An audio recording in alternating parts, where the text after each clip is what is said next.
After a brutally fake info dump yesterday, we now have a real clear picture of what is currently going on at Yeezy, and it also seems like Kanye is in possession of a very large hole. I love leaking! Really quick, before the video starts, huge shout out to the good ass subreddit and especially the Discord server, which you should definitely join, and the link will be in this video's description. So if you watched my video yesterday, you'll remember I broke down the info dump posted by On That Note over on Good Ass Sub, which we now know was pretty much all false. After reading the dump, I decided to do my own research and consulted with multiple sources to finally get to the bottom of what was really going on. I found out that On That Note's source was actually Chad Spencer, who used to be on the Use team, but is obviously now fired, and that basically all the info he fed to On That Note had Milo's fingerprints all over it. To start off, On That Note's reporting that Kanye is doing something big with footwear that he said would be Kanye reworking old Adidas Yeezy designs was complete and utter cap to the highest degree. My source confirmed that the apparel designers at Yeezy actually laughed at this because of how far from the truth it was. Plus, Chad had literally nothing to do with footwear, so why on earth would he even know something like that? What is true, however, is that Ye is still working on new designs, as evident by this new Yeezy pod variation utilizing the gray-black dog socks, but he is most certainly not doing something big with footwear or going back to old Adidas models.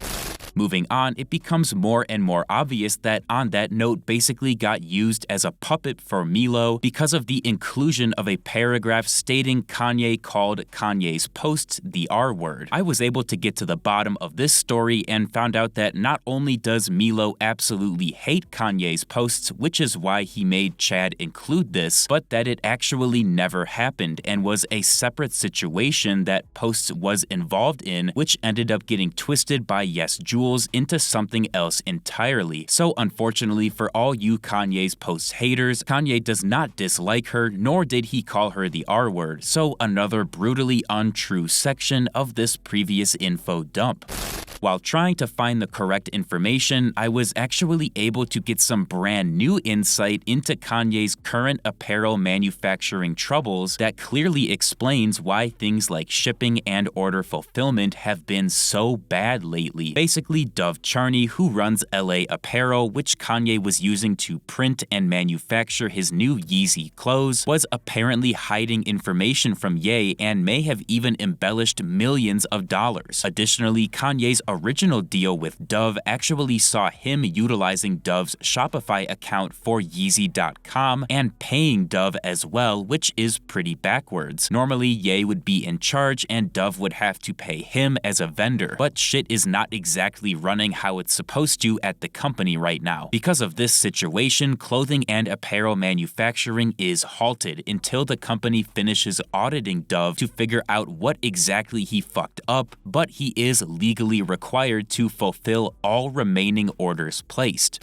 And finally, I was able to get a little bit more information about the Yeezy app. So the letter tweeted out by Milo a few days ago was actually written by Venza, but there's a very clear agenda being pushed here by Milo. In On That Note's info dump, his description of the app situation very obviously makes Milo out to be a victim of Kanye and Yeezy, when in reality both Milo and Yeezy/Kanye are equally at fault for how poorly everything regarding the app has gone down. This was the final nail in the coffin that made it obvious to me that the entire On That Note info dump was just a clever play from Milo because it blatantly excused him of any fault while piling all the blame on Kanye.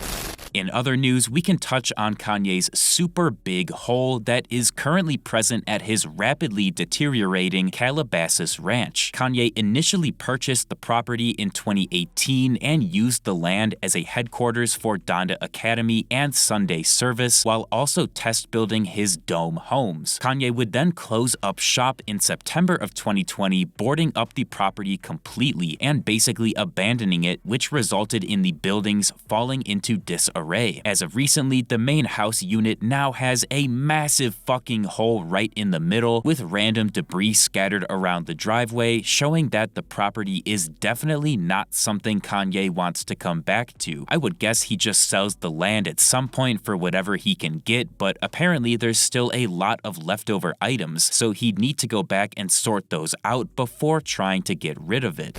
Additionally, we found out that Kanye's intense copyright infringement lawsuit with Donna Summer's estate surrounding the song Good Don't Die has finally reached a settlement. Just one more time, don't die, don't die, please.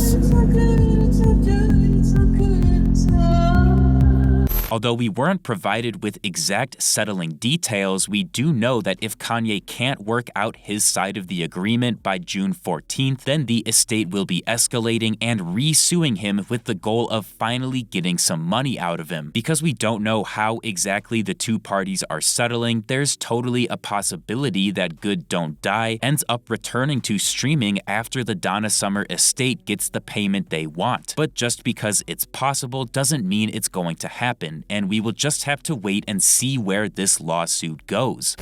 And finally, we can round out this video with another update about the ongoing debate regarding Kanye's verse on Childish Gambino's new song being legit or AI. A few days ago, when I interviewed Joy Boy live on my channel, he mentioned that he had a legit source saying the verse was not AI, that he was 99% sure was trustworthy. Well, yesterday, Joy Boy took to Reddit to inform us that his source apparently heard this information directly from Aus Taylor. Joy Boy does note, however, that it's possible Aus said this info sarcastically, but since it passed through a third-party filter, there's no way to know for sure. Now I'm kind of torn because we do know Aus is like one of Kanye's closest business partners and friends, so he obviously would not lie about this, but I still can't ignore the glaring aspects of the song that make me believe there's no way it's legit. It seems like at this point the only way to actually find out the truth would be hearing it straight from the mouth of either Kanye or Gambino, and even then I would still be skeptical regardless of their answer. In my opinion, the jury is still out on Say Less, but the possibility that it's not AI just got a whole lot stronger with this news that the info came straight from Aus. With that being said though, I am still curious what you guys think and if this clarification from Joy Boy was enough to sway your opinion towards the song being completely legit. Thank you guys so much for watching. If you enjoyed, feel free to leave a like and subscribe to my channel for more videos like this, and let me know down in the comments if you think Good Don't Die will be coming back to streaming services.